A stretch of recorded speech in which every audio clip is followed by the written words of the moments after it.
Un gusto poder saludarlas. Gracias por la espera.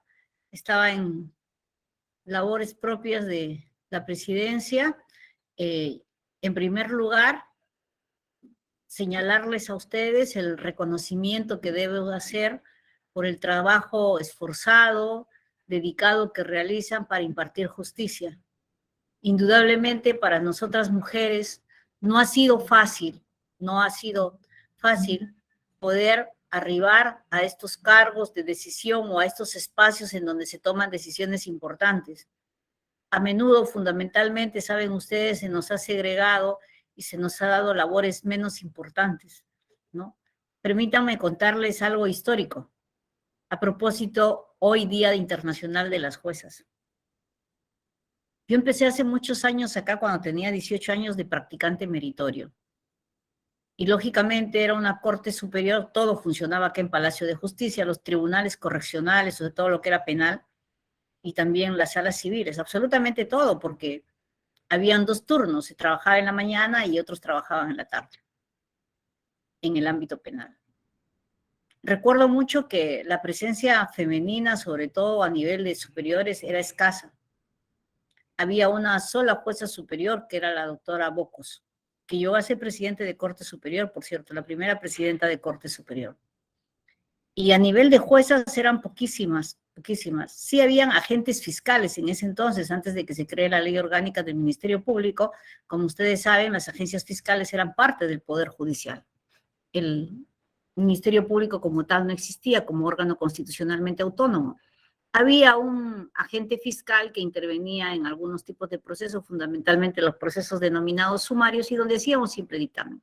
Y ahí sí, no había un número significativo de fiscales, pero podría decir que, por ejemplo, en ese entonces me acuerdo que eran 14 fiscales, habían 4 fiscales mujeres.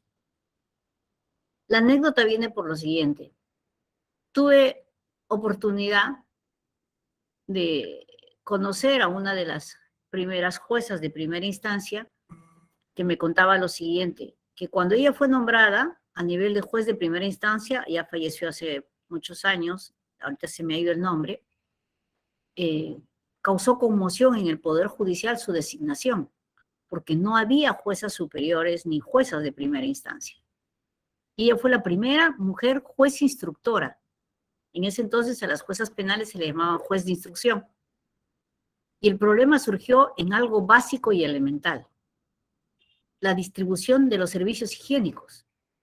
Los servicios higiénicos habían sido habilitados para hombres, pero no pensado en mujeres. Y como saben, en este Palacio de Justicia tan grande, ello era escaso. Y hubo toda una discusión sobre qué espacio le tenían que dar a ella, y era un problema, encima mujer, y encima otorgarle un espacio tradicional para el hombre, ¿no? Limitar un servicio para poder otorgarle a la doctora. Entonces ella contaba anecdóticamente este hecho de cómo este Palacio de Justicia había sido creado y diseñado en sus interiores para que esté solamente ocupado por varones, y nunca se consideró a las mujeres. Claro, lógicamente sí habían servicios públicos para el público que se han hecho, pero eso nos da una, digamos así, nos hace pensar cómo es que históricamente las mujeres hemos podido, a través de nuestro trabajo, ganar espacios de decisión. Primero empezaron con los juzgados de familia, porque mayoritariamente y tradicionalmente las juezas de menores, que en ese entonces se denominaban así, hoy familia, eran juezas de menores, eran el 80% eran integrados poco a poco después por mujeres. Claro, con un requisito esencial, ¿no? Porque para ser juez de menor tenías que estar casado o casada. ¿Cómo ha cambiado la historia? Y hoy el estatus de casado o casada ya no es tan importante, y tampoco si eres varón y mujer. Pero todavía vemos en la pirámide judicial serias debilidades en el sistema, sobre todo en los escenarios más altos. Nosotros en el Poder Judicial, desde que se creó la Comisión de Género, hemos institucionalizado el enfoque de género como una política pública a seguir en todos los niveles administrativos y jurisdiccionales. A pesar de que algunos no conocen, por ejemplo, tenemos un manual aprobado por el Consejo Ejecutivo precisamente para utilizar el lenguaje de género.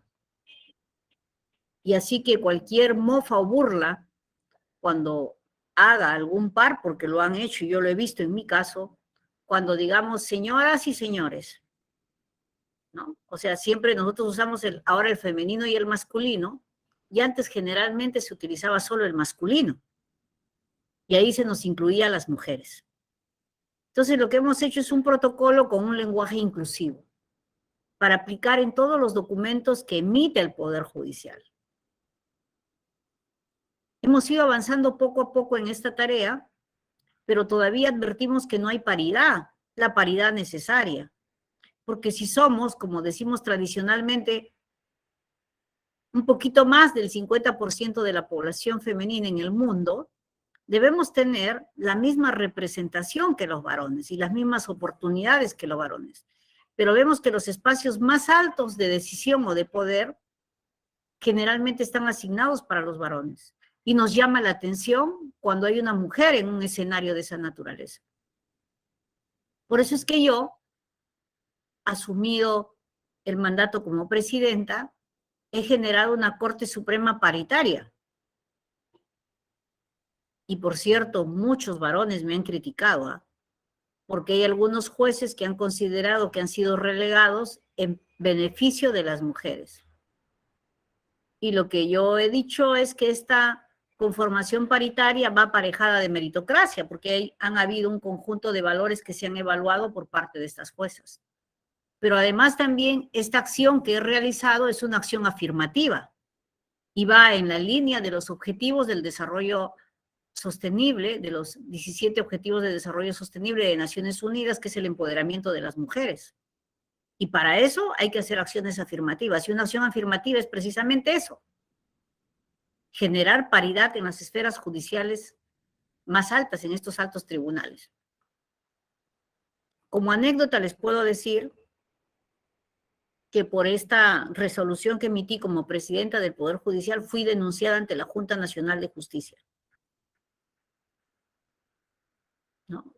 Señalando que estaba alterando la norma, que estaba utilizando una actitud preferente, dejando de lado el orden meritocrático y señalando, lógicamente, una crítica a un feminismo que se me atribuía, que por dicho sea de paso, feminista soy.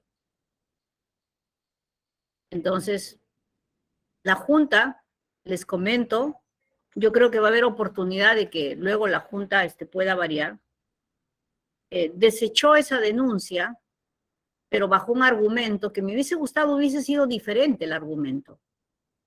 El argumento fue de que la persona que había denunciado no tenía legitimidad para interponer la denuncia. Y que ellos se reservaban en todo caso de ejercitar las acciones correspondientes de oficio si lo consideraban así. Me hubiese gustado que la resolución afirmase que el empoderamiento de las mujeres es una necesidad en el sistema de justicia, de que la representación paritaria no solamente constituye una necesidad fundamental, sino que es un tema de principios y de derechos constitucionales que tenemos las mujeres. En el último discurso que hizo la doctora Inés Tello, al asumir el mando el doctor Ávila, su discurso de despedida, debo rescatar de manera positiva que ella impulsó todo su discurso hablando de la necesidad precisamente de empoderar y que en las estructuras judiciales haya una mayor presencia femenina. Fue un emotivo discurso que ojalá que durante este periodo en donde hay convocatoria tengan en cuenta, porque no hay paridad, hablando de titularidad, a nivel de jueces superiores, a nivel de Corte Suprema. Y entonces, gracias por vuestra paciencia en escuchar estas largas palabras. Decirles que cada día quienes asumimos esta noble función hacemos No solo un trabajo esforzado, sino sacrificado. No es fácil en una sociedad convulsiva como la de hoy ser jueza. Es bastante complejo porque a menudo nuestras decisiones están cargadas de respuestas por parte de la sociedad, una respuesta cuestionadora. Hay veces, muchas veces, sin conocer el fondo del tema, se nos critica, se satanizan algunas decisiones y no conocen de fondo qué cosa hemos resuelto en concreto. Porque hay un juicio paralelo o un juicio mediático que prima sobre lo concreto. Para la sociedad prima esa impresión sobre lo concreto que es, digamos así, aquello que nosotros resolvemos en función al conocimiento del proceso. No es fácil decidir sobre el patrimonio, sobre la honra y sobre la libertad de las personas. Cargamos, hay veces, muchísima responsabilidad en ello. Es una tarea compleja. Y tampoco es fácil administrar justicia cuando no se tienen muchos recursos, tenemos carencias de personal. Hay veces la infraestructura no es la mejor, la infraestructura no es la adecuada. Yo por eso quería hacer mi reconocimiento y pedirles, como siempre lo hago, que sigamos trabajando,